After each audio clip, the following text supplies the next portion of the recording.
You wake up one morning feeling like something is off. It's not an external problem. Your life appears fine on the surface. You have food, shelter, and distractions at your fingertips. No immediate danger lurks in the shadows. And yet, there's a strange emptiness inside you, something you can't quite name. A dull, persistent fog sits over your mind. The world feels muted. Your thoughts are slower, your will weaker, your energy drained. It's as if something has been quietly stolen from you. You shake it off. Perhaps you just need caffeine. Perhaps you didn't sleep well. But deep down, a thought creeps in, one you don't dare voice. What if this isn't an off day? What if this is who you've become? As you move through the day, you notice it everywhere. You scroll through your phone and see people drowning in triviality, meaningless arguments, superficial distractions, endless consumption. It's not just you. It's everyone deprived of something vital. There's no fire in their eyes, no hunger in their voice, no depth in their words. They follow routines, absorb entertainment, obey rules, but they are not truly alive. And then it hits you. This is not a personal failing. This is by design. Society does not train you to be strong. It does not teach you to think deeply, to challenge, to strive, to break free. It conditions you from birth to be weak. And weakness is not just about physical strength. No, this is something far more insidious. You are trained to be mentally compliant, emotionally fragile, and spiritually numb. A creature that reacts rather than acts, that consumes rather than creates, that obeys rather than questions. But why? Why would the world, your culture, your education, your social structures be built to drain you of your power rather than cultivate it?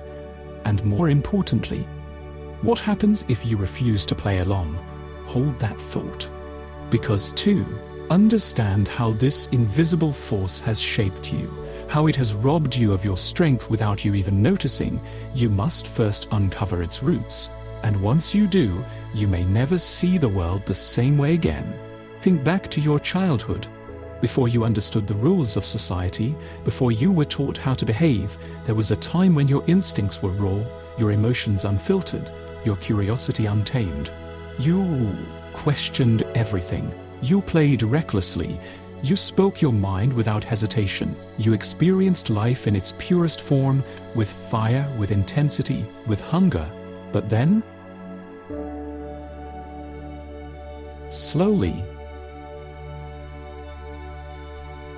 at first it was subtle. A teacher scolding you for speaking out of turn, a parent discouraging you from questioning authority, a rule that told you where to sit, how to think, what to feel. You were taught to be quiet, obedient, agreeable, and over time, you adapted. You learned that compliance was rewarded while defiance was punished, that thinking for yourself led to isolation while following the herd brought acceptance, that taking risks meant facing failure while playing it safe meant avoiding pain. Society doesn't break you in a single moment. It wears you down slowly, 1,000 small compromises, 1,000 tiny surrenders, until one day you wake up and realize you've become exactly what the system wanted: docile, dependent, and predictable. But this isn't just social conditioning, it runs deeper. Beneath the surface, powerful psychological and philosophical forces have shaped this reality, and they have names. The psychology of submission, how fear became your master. Carl Jung spoke of the shadow, the repressed, hidden part of ourselves that contains our wildest instincts, our unfiltered rage, our deepest power. Society, he argued, forces us to bury this side of ourselves, teaching us to fear it. Why? Because a person who fully integrates their shadow is dangerous, not in a violent sense, but in a psychological one. They are unshackled. They are not easily manipulated by guilt, by fear, by authority. They cannot be controlled, but most people never reach this point.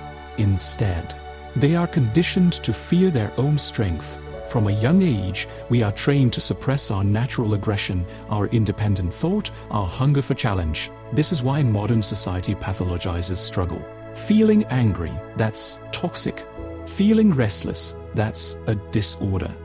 feeling unsatisfied, just consume more distractions. Just consume more distractions. Instead of teaching people how to harness their emotions, how to turn anger into power, suffering into wisdom, solitude into strength, we are taught to medicate, numb, and suppress. And the result? A world filled with people who are afraid of themselves. The philosophical root, Nietzsche and the death of strength. Friedrich Nietzsche saw this coming long ago. He wrote of slave morality, a system where weakness is not just tolerated, but celebrated, where strength is demonized and victimhood is glorified. Nietzsche believed that societies over time shift from a culture of strength to a culture of submission. The strong, those who think for themselves, who create, who challenge, become threats to the system. So instead of fighting them openly, the system does something more devious. It convinces them that strength itself is evil. Think about it.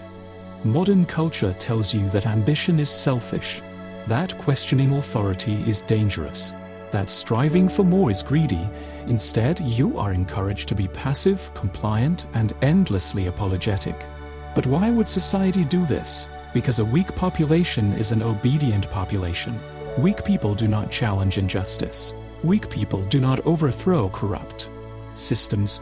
Weak people do not seek truth. They accept whatever they are told. And so, the world is not designed to make you powerful. It is designed to make you comfortable enough to never rebel, but afraid enough to never act.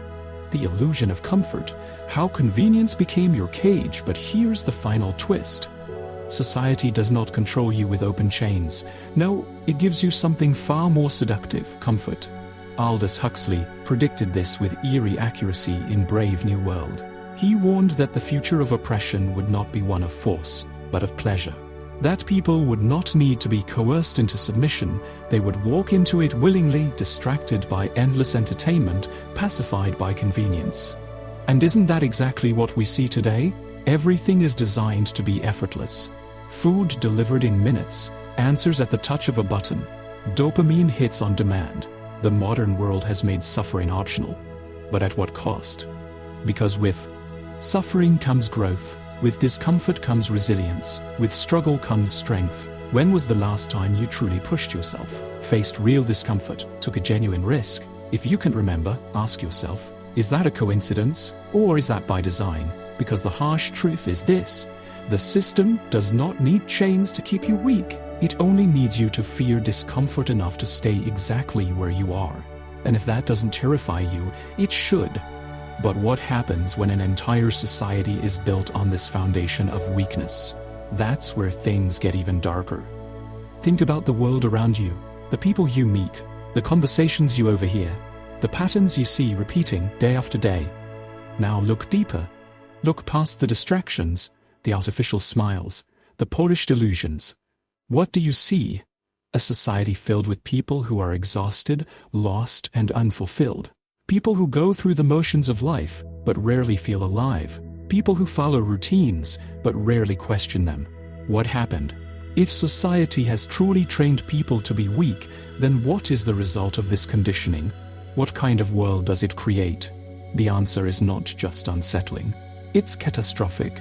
The rise of emotional fragility, how society trains you to break at the slightest pressure. Imagine a generation that has been raised to avoid discomfort at all costs. A generation that has never had to fight for anything, that has been protected from struggle, shielded from pain, and told that even words can be dangerous. What happens when these people face the real world? They shatter. They demand safe spaces because they have never been forced to develop resilience. They call disagreement violence because they have never learned to engage with opposing ideas. They feel empty and directionless because they have never been allowed to struggle, to find strength through adversity. And this is not an accident. A weak society does not want individuals who can think independently, endure hardship, or stand on their own. It wants individuals who crumble under the slightest challenge, who run to authority for protection rather than solving their own problems, who see oppression in everything, except in the very system that has trained them to be helpless. This is why we see a rise in learned helplessness, a psychological condition where people, after being conditioned to believe they have no power, stop even trying to change their circumstances. They do not rise. They do not fight. They do not question. They submit. And worse, they attack anyone who refuses to do the same. The war on strength. How society punishes those who refuse to be weak now, consider this. If society is designed to keep people weak, what happens to those who resist? What happens to the ones who refuse to follow the script, the ones who embrace struggle, who question authority, who choose power over submission? They become threats. And what does a weak society do to threats?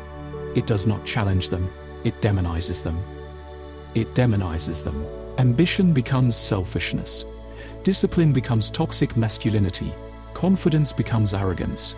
Independence becomes a lack of empathy. Have you noticed this pattern? The very traits that build strength, the traits that allow people to rise above their circumstances, are systematically pathologized. They are framed as dangerous, aggressive, antisocial. And slowly, the people who possess them are either shamed into submission or pushed to the fringes of society. This is why history remembers those who broke free as outcasts, as troublemakers, as radicals, as revolutionaries. Because a weak society hates those who prove that weakness is a choice. And so, the cycle continues. Weakness is normalized.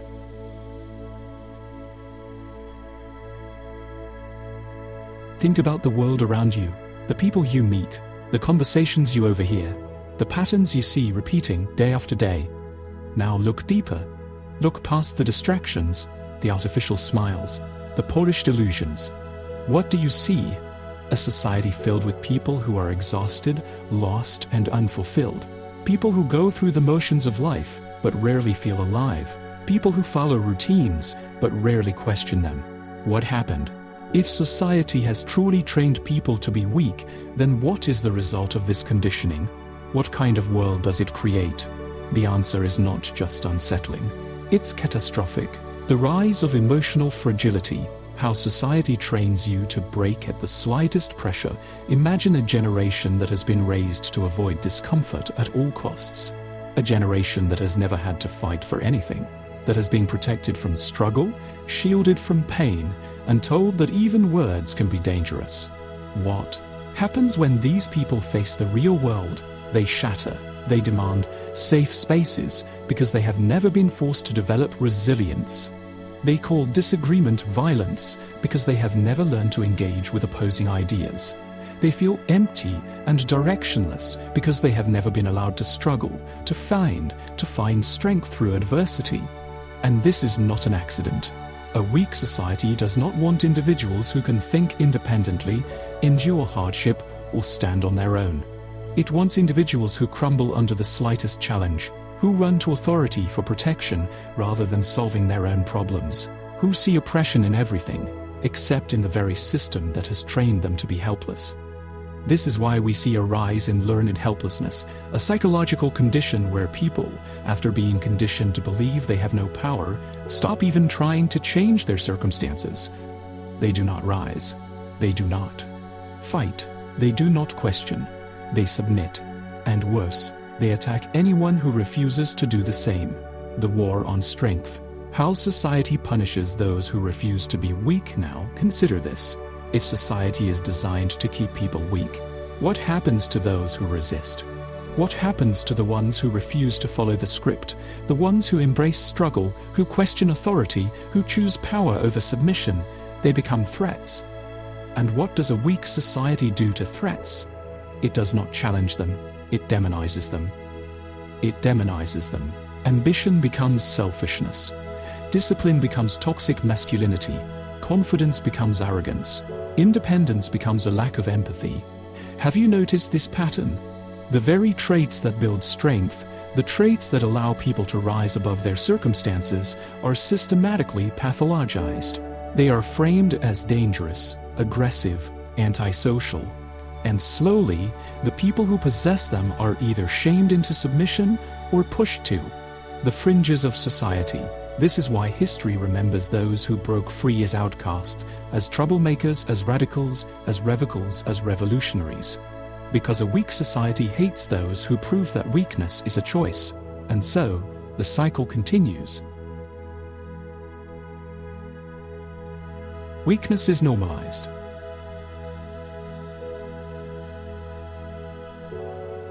Look around you. Everywhere you turn, people are waiting for permission, waiting for motivation, waiting for the world to change before they do. But what if the world never changes? What if the system was never designed to reward strength, independence, or self-reliance? What if waiting is exactly what keeps you weak? The truth is, no one is coming to save you.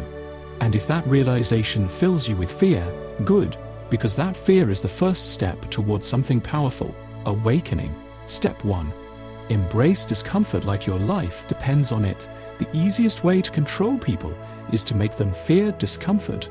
This is why society tells you to avoid pain, to seek pleasure, to make life as easy as possible.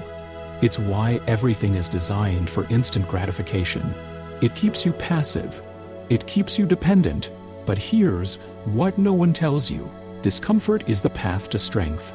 The strongest people in history, mentally, physically, spiritually, were not born strong. They forged themselves through suffering, through discipline, through deliberate struggle. If you want to escape society's trap, start by seeking discomfort. Wake up early, even when you don't want to. Push your body, train until you feel like quitting, then keep going. Do the hard thing first. Always face rejection. Speak up, be bold, and most importantly, stop running from pain. Pain is not your enemy. It is your greatest teacher. Because every time you voluntarily face discomfort, you take back control. You train your mind to handle stress instead of crumbling under it. You train your body to endure instead of breaking down. You train your spirit to thrive in chaos instead of fearing it. This is how you become unbreakable. Step 2. Question everything you've been taught for years. You were trained to accept certain ideas without question. Be polite, follow the rules, fit in. Play it safe. Trust the experts. But what if these rules were never meant to help you? What if they were meant to contain you? Every great thinker, every revolutionary, every person who ever changed the world started with a simple act: questioning. So start questioning everything. Why do you believe what you believe? Who benefits from your compliance? Why are certain ideas labeled dangerous, while others are promoted? Most importantly, who would you be if no one had ever told you who to be? Because true freedom begins when you stop accepting inherited beliefs as truth. When you start thinking for yourself. Step 3. Kill the victim mindset before it kills you. Weak people love to blame. Blame society. Blame the government. Blame their upbringing, their circumstances, their genetics. But here's a harsh truth. Blame is just another form of submission. Every moment you spend blaming something outside yourself is a moment you surrender your power. Strong people don't waste time feeling sorry for themselves. They don't wait for fairness, for luck, for the system to change. They take responsibility for their own transformation. This is not about fairness, it's about power. Do you want to be in control of your life? Then take responsibility for everything, even the things that weren't your fault, even the things you didn't cause. Because the moment you claim ownership over your reality is the moment you stop being a slave to it. Step 4. Learn to be alone, and like it, most people fear solitude. Why? Because when they're alone, the distractions fade. And suddenly, they have to face themselves, their thoughts, their insecurities, their fears, and most people can't handle that. So they drown themselves in noise, social media, mindless entertainment, shallow relationships, anything to avoid being alone with their own mind. But here's the truth. If you cannot be alone, you will never be free. Because freedom is not found in constant validation, in endless distractions, in the opinions of others. Freedom is found in self-sufficiency. Learn to sit in silence without reaching for your phone. Learn to be alone without feeling lonely. Learn to think for yourself without seeking approval. When you do this, something changes. You stop needing external validation. You stop craving constant distraction. You stop fearing your own thoughts, and when that happens, society loses its grip on you. Step 5. Build the warrior mindset. There are two types of people in this world: those who see life as something that happens to them, those who see life as something they conquer. Which one do you want to be? The warrior mindset is not about physical violence, it's about mental resilience. It's about waking up every day with a mission, a purpose, a refusal to let circumstances dictate your potential. And it starts with a simple choice: stop waiting, start fighting.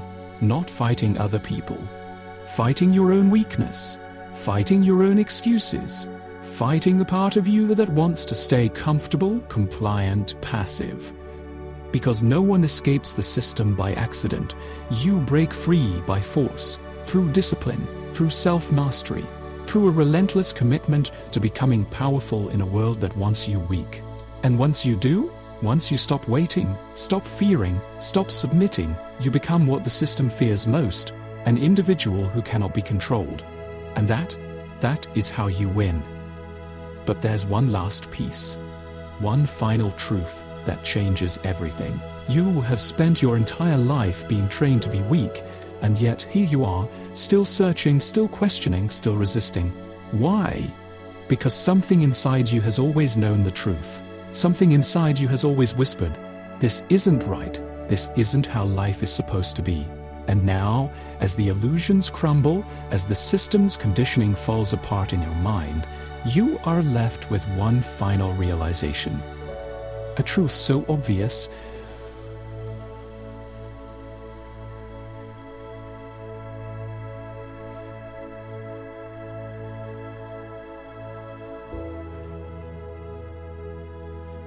because at every moment you have a choice: to stay in the cage or to walk out of it, to remain asleep or to wake up, to cling to weakness or to embrace power.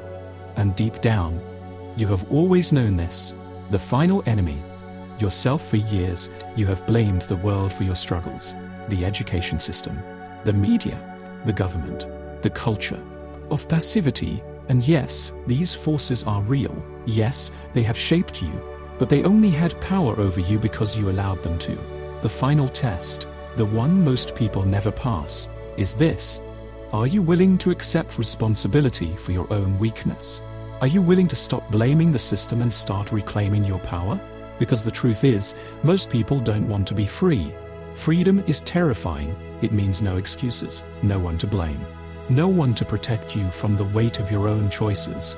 This is why so many people, even after seeing the truth, choose to stay weak. They choose the comfort of submission over the burden of power. They choose to remain slaves. And you must ask yourself, will you be one of them? The final awakening. Strength is a choice. Look back at history. Every great leader, every revolutionary thinker, every warrior who ever lived, they were not chosen. They were not special. They were not given anything. They simply chose strength when the world offered them weakness. They chose struggle over comfort, discipline over distraction, power over passivity, and that same choice stands before you now. You can choose to continue living as you have been, letting society dictate your limits, keeping yourself small, fearing your own power. Or you can choose to become something more, a person who is unbreakable, a person who is untamed, a person who is dangerous in the best way possible. Not reckless, not chaotic, but truly, deeply powerful. Because the greatest secret is this: no one was ever meant to be weak. Society had to train you into submission. Now you must train yourself back into power. And once you do, the world will never look the same again. The question is no longer, why is society making me weak? The only question that remains is, what will you do about it?